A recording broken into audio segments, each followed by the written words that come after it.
Good morning.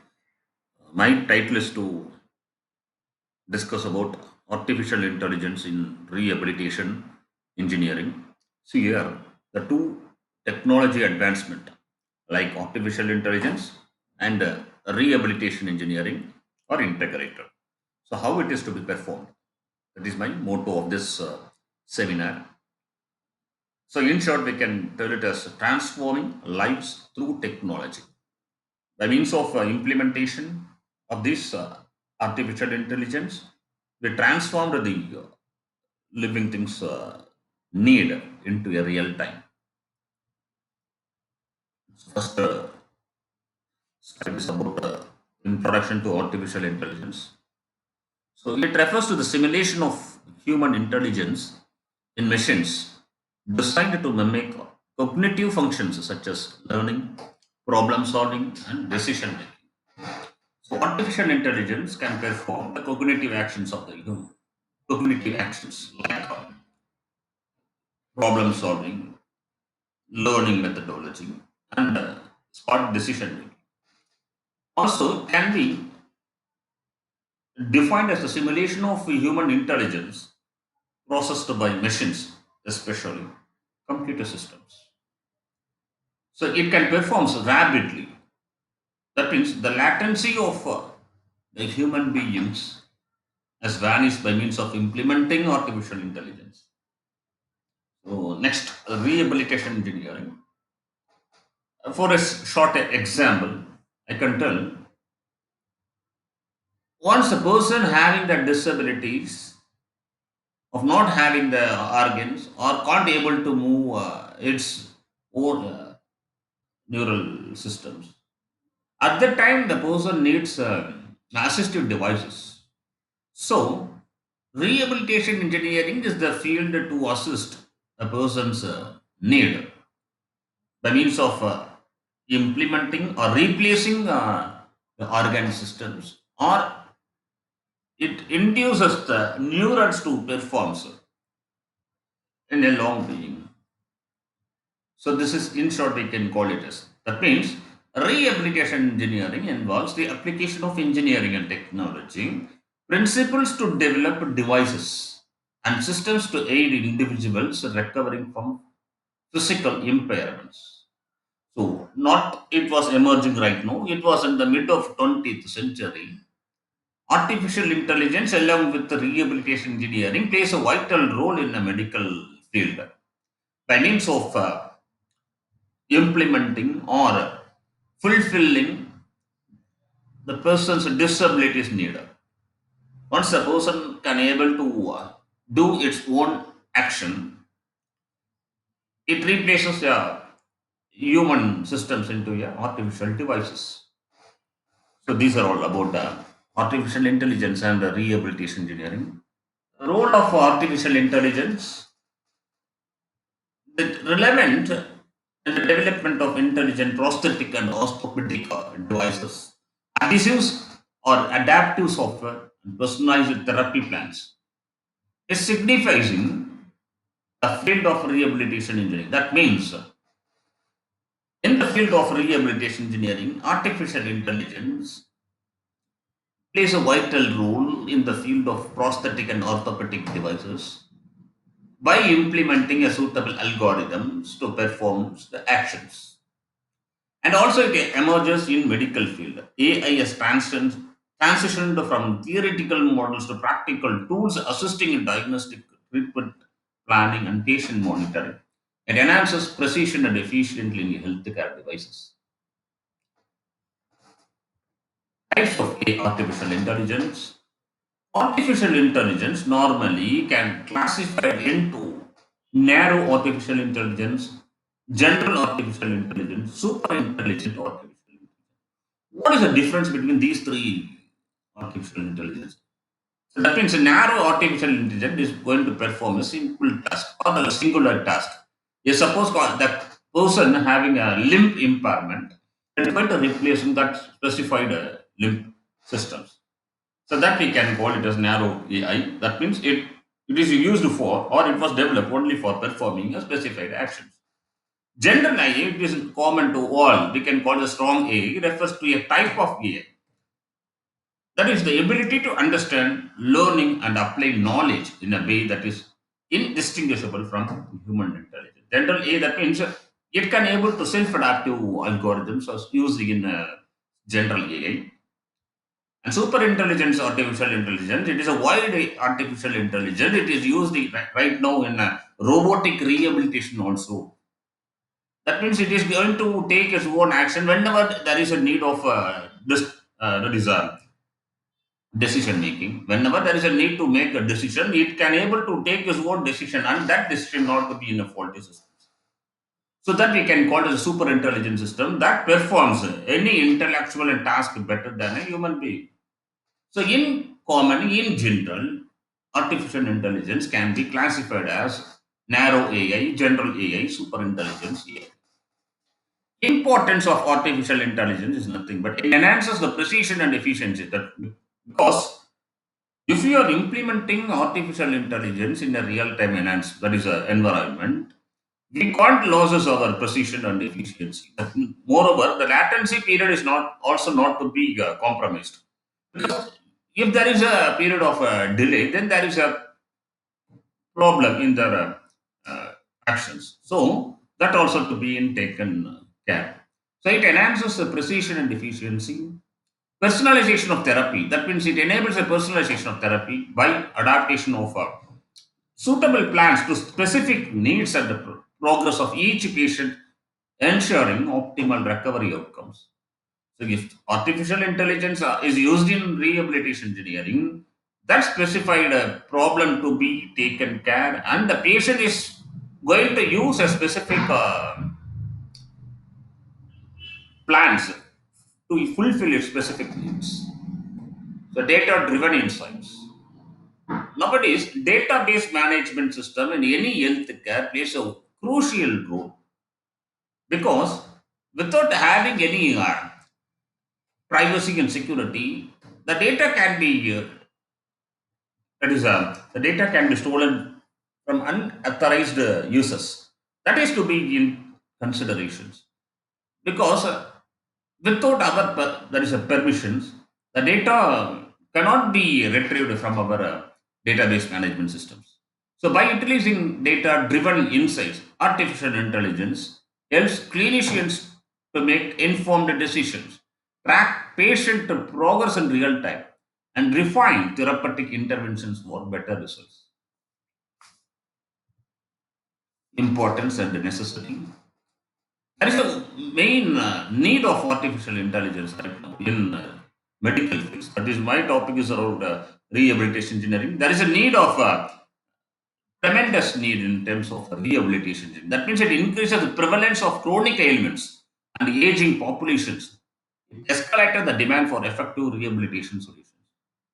So nowadays, the person with severe chronic disorders weren't able to do his own actions because of that disorder and also due to the aging systems. So in such an environment, rehabilitation engineering assisted the human being to perform the task. And moreover, benefits of artificial intelligence. If we integrate AI in rehabilitation engineering, it leads to the personalized treatment plans, enhanced recovery rates, and development of smarter assistive devices. So these things is nothing but if you are using artificial intelligence in rehabilitation engineering, the plans are enhanced. Recovery rate of a patient is also to be enhanced, and there is a smarter improvement of assistive devices. Current market rates, trends.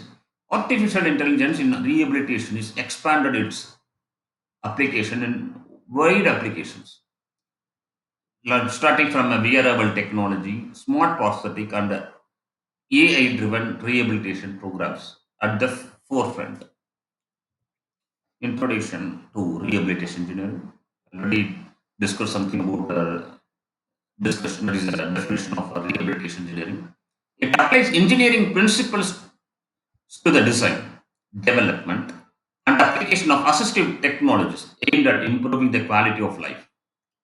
Importance in healthcare plays a crucial role in enhancing patient care by providing a solution that aid in recovery, reduce caregiver burden, and ultimately leads to better health outcomes.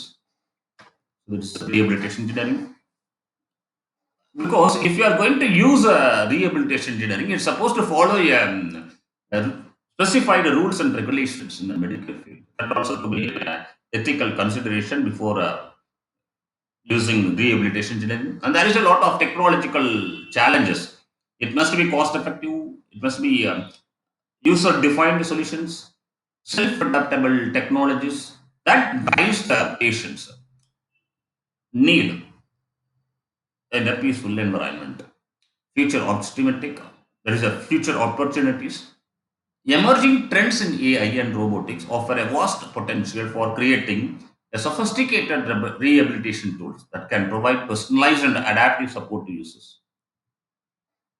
So already we discussed about prosthetic and orthopedic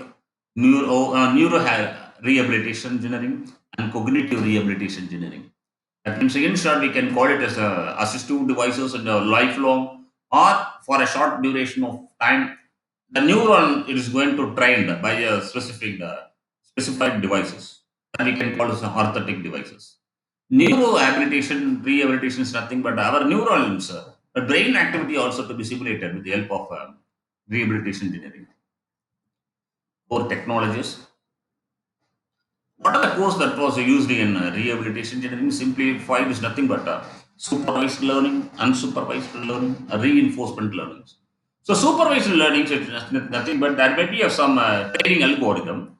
That algorithm is always to be compared with the previous one. If there is any corrective action, that may be imposed by the trainers. Similarly, unsupervised algorithm, which is nothing but adaptive algorithm, there is no need of always comparisons. It self-tunes itself. Reinforcement is nothing but it focuses on training models by rewarding them for correct actions and penalizing incorrect ones, encouraging behaviors over respected or repeated iterations. So, by means of a repeated iteration, the faulty system is to be tuned, and so that we are getting a better results. Neural network. Neural network layers can be classified as input layer, output layer, and data layers. This is a basic structure of neurons to work. Similarly, in our body system also, there is an axon, dendrites, and somatic fluids. How it is to be aligned properly with respect to the axon and dendrites. Once the dendrites is to be in the proper alignment, then the neurons is to be transmitted from one neurons to the another units to the somatic fluids. If it is not to be performed properly, then there is a misalignment. Is there? We can call it as a neuron alignments. Neuron ailments, if leads, then there is a no proper communicative action from one neurons to another neurons. Then the specified organs is not able to communicate. So here, the structure of neurons, it is nothing but it consists of a layer by layer, which is input layers, output layers, or hidden layers. So every neuron is having its own weight. If the weight is not to be performed, if the weight is not to be trained, then there is a mismatching of the data. Because by means of iteration principle, each weight is updated synchronously. Okay. That is, we can simply call as a training neural networks. So, in neural network, we are having a deep learning algorithm, convolution neural network, and recurrent neural network. There is no need to deal in depth with this algorithms. That is another slides I can able to show you. Natural language processing. So again, this is also one of the main applications of artificial intelligence in rehabilitation engineering. There is a text generation, sentiment analysis, translation. Text generations using machine learning models to produce human-like text based on patterns and context learned from large data sets, often seen in chatbots and content creation tools. So that is, we can able to generate a text also by using artificial intelligence. Sentiment analysis, which is nothing but text to determine the sentiment being expressed, such as positive, negative, or neutral, which is useful for understanding customer opinions and reaction. There is no need of from the there is a vendor side to communicate with the customers. So the machine itself it is able to analyze the sentiment of the customers. Machine translation. This refers to using artificial intelligence to automatically translate from text from one language to another. There is a translation of languages from one to another communication. That is also to be possible, maintaining meaning and context, and is widely used in global communication content localizations. So that is the main purpose of actual language processing, that is speech recognition, sentiment analysis, and text analysis. Robotics and rehabilitation engineering. So this is a major applications of artificial intelligence without the doctors interfacing with the patient directly. That means by using a biotelemetry system, this is also to be performed as a robotic rehabilitation engineering. So the robotic rehabilitation engineering, we can simply classify it as exoskeleton and prosthetics. So exoskeletons are wearable devices that support and enhances limb movement, aiding patients in regaining mobility and strength during rehabilitation engineering. So that is, it can be able to replace the entire organs by means of machines. A prosthetic involves artificial limbs designed to replace lost body parts. If the person lost the body part, it is to be replaced by the prosthetic devices.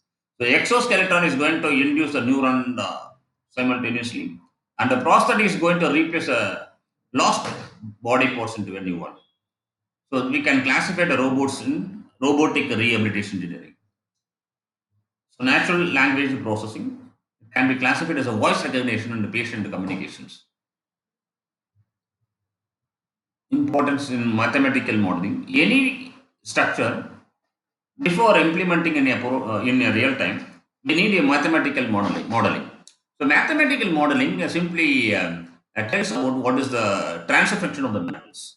If the transfer function is to be properly matched, then we are going to put it in a simulation software like a MATLAB, and then simulate it, get a correct or an exact result, and then implement a prototype for better results. So mathematical modeling, in simply, we can call it as the modeling of any physical system in order to get a equation pertaining to a specified systems, so that it deals quantitative and qualitative analysis. So that is a mathematical model. Then that needs us to design and development, and also enhances precision and efficiency. Before implementing any real-time applications, we are already simulated in a platform so that our precision and efficiency is also to be improved. Kinematics and dynamics, one of the main concept in limb movement, or we can call it as when the body is in a locomotion, then it is under kinematics and dynamic motions. So in kinematics, we can have forward kinematics and inverse kinematics. These are all related with the dynamic equations. So by using a Newton's methods, kinematics and dynamics. Control theory. For doing any automatic actions, we need a controllers to perform. So normally in closed loop systems, they're having a reference point, or we simply call it as a set point, and there is a error deductor, and there is a controller, and there is a process, and there is a feedback mechanism. These are all overall block diagram of any control system. In that, particularly, our controller, which can be classified as a PID, proportional integral or derivative controller, or it may be adaptive controller, or it may be a robust control strategy. Nowadays, a controller design maybe n number of controllers. Okay, physiologic controller, internal model control systems. They're having a different algorithms to tune PID controller itself, like VAT algorithm, optimization techniques. They're having a different PSO. We can simply call it as a particles form optimization. So this is a control theory in robotics. In robotics, once it is to be fixed automatically, the controller need plays a vital role. Mechanical design. So for a axial rotation of a robotic arms, the actuator selection must be important. So it performs its own actions. Choosing the right actuators involves understanding the force, speed, and precision. Structural analysis. Conducting a structural analysis helps to determine the strength, rigidity, and durability of the design. ensuring it can withstand operational stresses and loads. Next one is material choices. Material choices also a vital role for in fabricating robots, or we can simply call it for fabricating a rehabilitation engineering, because it only determines the weight, strength, uh, and cost and overall environmental impact to achieve the desired balances.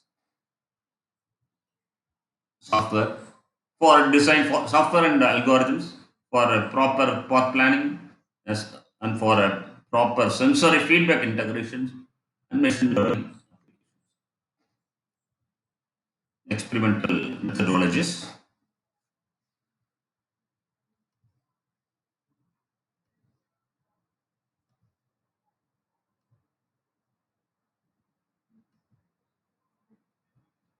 So setting up experiment is most predominant factors. Initially, we need planning the experimental setup is crucial. Once is incorporated, it includes choosing the right equipment and determining the necessary conditions. Subject selection and preparation. Selecting appropriate subjects and prepare them is essential for the success of any experiments. Control parameters and variable parameters. Identify properly which one is a control parameters, and you can able to execute what is the variable parameters for doing a proper manipulations. That is also to be in discussions. Data collection techniques. So where the data is coming? The data is coming from the sensors and measurement side. So the data logging system plays an important part. If the data fails to log into the server, then there is a communication mismatch. So that also to be properly monitored. We can use IoT also for this integration of sensors and recording and logging data. So because if it is efficient and precise recording and logging procedures are important for data integrity. It involves documenting experimental conditions and results systematically. Data accuracy and precision. Data accuracy and precision is necessary for credible conclusions. It explains the methods to measure and improve the quality of collected data. Kinematic analysis. So you just see here the arms also to be in locomotion. There the limbs is in locomotion. Here the our fingers are in locomotion. So these are all prosthetic devices for the person to do his actions. So the kinematics can be divided whether it may be quantitative or qualitative methods. Each provides different levels of detailing in studying motions. Application is effective rehabilitation protocols by analyzing patient movement and identifying abnormalities. So, in short, kinematics is a study of motion without considering its causes. This includes displacement, velocity, acceleration, relationship. If I'm going to study the arms for its displacement, I'm going to measure. I implement some displacement sensor for measuring, and if I'm going to measure this velocity of a limb, I'm going to implement some velocity sensors. I'm going to measure any pressure sensor, pressure of any limb movement. I'm going to integrate a pressure sensor for its proper operations. So this also. And before that, I must show that a chiplet-based design, which plays a crucial role nowadays.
So now you understand the chiplet design for integrating this limb movement, or we can simply call it as a kinematic measurement.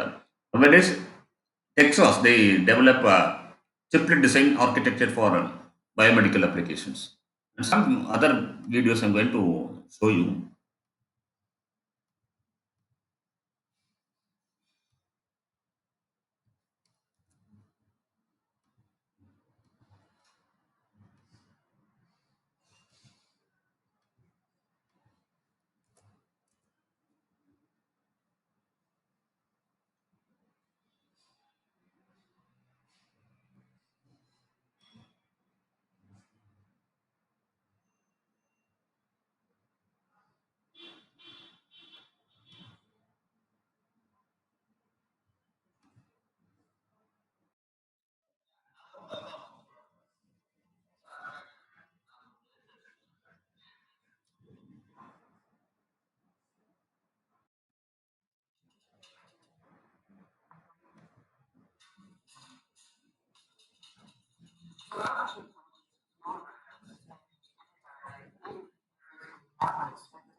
I think you understand about the need of artificial intelligence in rehabilitation engineering.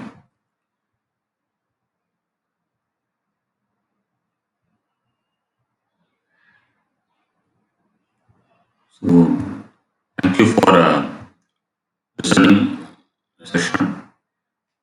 Next video, I'm going to discuss what is chiplet design architecture for artificial intelligence and IoT applications.